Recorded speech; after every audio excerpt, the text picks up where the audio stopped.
zapeli sa tim svojim autobusima, dugo nisu uspjeli uopće naći prijevoznika koji bi ih doveo ovdje u Srbiju.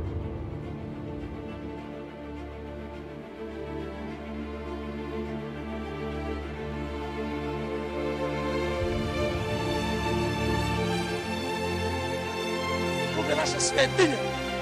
Pred kamerama ću sada poljubimo Ajdana. Ovo je svetinja za mene.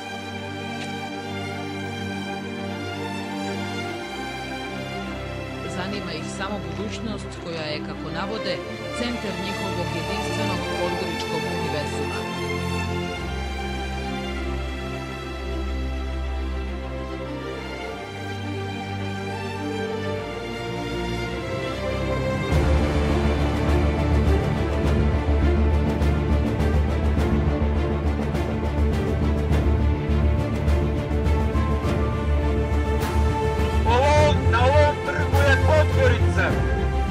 Ono pod Goricom je hram kojim ne možete vršljati, a da nas ne pitate.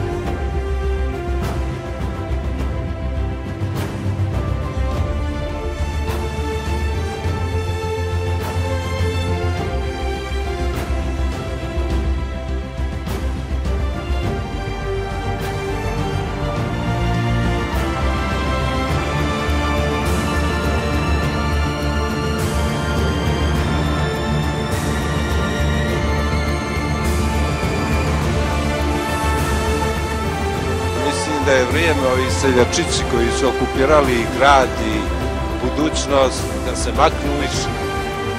Vrijeme da se pokalauše i da idu kam naselju česno igru.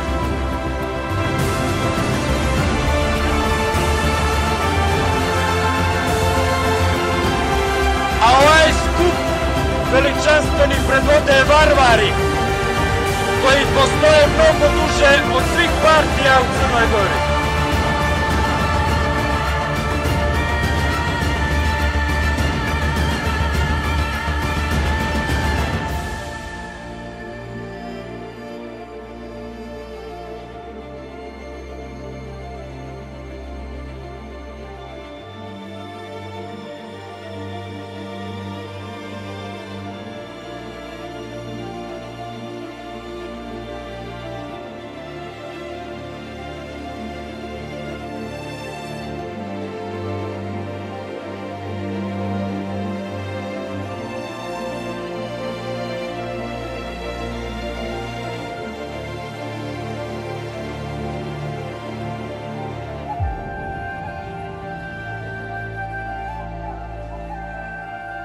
Još jednom, varvari, izdržite, pobjeda je naša.